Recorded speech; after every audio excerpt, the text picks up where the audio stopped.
I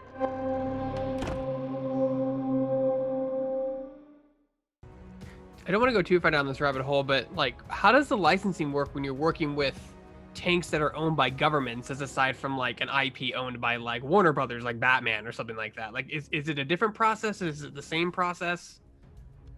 Lawyers get involved. Actually, the thing Andy was talking about the mystery tank with the rename that's occurring right now was for exactly what you're talking about. I think what's important there is like the functionality, the mechanics, the behavior, the silhouette are in this specific case are things we can continue to use. It is literally the branding and the name that we chose that is owned and needs to be named. So in this specific case, we're not completely remodeling this tank. Thank God, but we're just, we're saying, okay, what names can we use that are true and don't get us in any kind of legal sticky water? Yeah, I think the proper answer is we let the lawyers handle it. Tell you what you can and cannot do, and you're like, okay, Correct. sure, we'll figure it out. For sure. I mean, they do that for every product that we put out. They're doing a legal investigation for sure for that stuff. So obviously you guys will continue to add new tanks, obviously, as line goes on. You already have some pre-planned that you're working on now that you can't talk about, but is the end goal to like get up to as modern as possible? Is that like a goal for your team, just to get up to like tanks used in 2015, 2016, 2017? I mean, I'd love to do that. I think right now, so let me take a little walk around on why we picked what we did for Modern Armor. I'm pointing. I do that a lot. Like I have a 3-screen setup and I'm like, I'm pointing over here and this does you no good. We have separated the Modern Armor tanks into 3 eras that are actual eras that were used in the Cold War. There's post-war, 50s, to really abstract. These aren't literal, because if I gave you literal dates, I don't remember off the top of my head. Then we go into escalation, which is 60s, 70s, a lot of different proxy wars depending on where you're talking to. And then we get into detente, which is 70s to early 90s. In the Cold War, kind of, there was a terminus in the early 90s for very obvious reasons in the CIS region. So that's the areas we picked on. Now, all of the things we're talking about of like, this is fielded in a modern military, or there might be political sensitivities, just force multiply the closer we get to current. Like, I'd love to use like brand new off the line variants of any of these tanks, or brand new tanks. We're not there yet, like either in our game or literally in timeline. And B, it just gets exponentially more complex in terms of both the burden of the mechanics. Like if you're going to do that, they better be able to do X, Y, Z.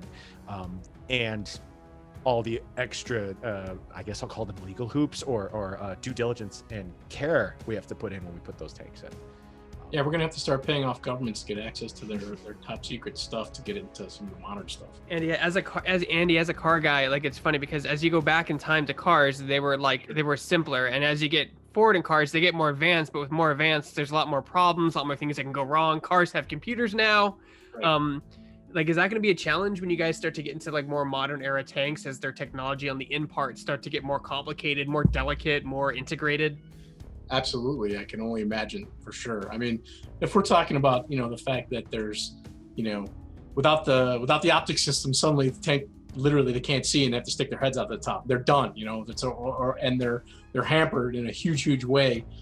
Absolutely. That's going to change everything. I mean, we already go through jump through all the hoops to get all the periscopes, the glass periscopes that are in the driver's areas and the cupola, commander cupolas and stuff like that in as it is, because there's always a backup in tanks. That's their backup if they can't see or if they can't stick their heads out. But I mean, for sure, when optic systems are going to be going down and weapons defeat systems go down, I mean, we're talking complexity for Jeff is going to just multiply like crazy. So I don't have a problem making that stuff on our side. That's actually fairly straightforward, because if we see it, we can build it.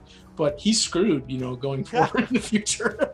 Oh, not only that, but the unmanned tanks that are coming out. Oh yeah, that's insane. Right. I'm glad That's you brought up unmanned tanks. Like, even like the age of the line of sight armored warfare combat, you know what I mean, or modern armor attacking each other, kind of goes away. Like looking out a periscope or looking and literally seeing an enemy and pulling a trigger, like you start to get more computers and airplanes involved, or drone strikes or whatever. Like again, in the super hyper modern, there are cases where the gunner gets a blip on a screen, and a pilot says, "Pull your trigger," and he does, and the pilot goes, "You killed it." And all the gunner saw was the blip disappear. Yeah, because it's miles You know what I mean? away. Yeah. So I'm trying to figure out what's the best way to make a level and make that a fun experience. Yeah. Within what is in the game. Like that's a challenge I'll accept. I mean, but I don't have answers yet. Some of the more modern weapon systems, I've seen them, it's a special artillery system that fires 5 rounds at different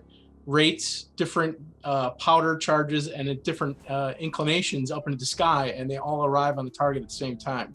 So that's a whole nother level of complexity that we will be needing to deal with. So right now, dealing with this eras that we've created, there's a lot more fun in there for sure to be able to get out of that with, modern systems with modern penetrating rounds and different types of ammunition. I don't want to go any further than that, but yeah, some cool stuff. Where can they go to find out more information about World of Tanks on console?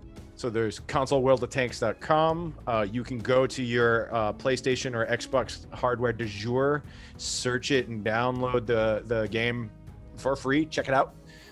You can do that before or after the 27th. Either way, you will play with the new hotness when it comes out. And there you go.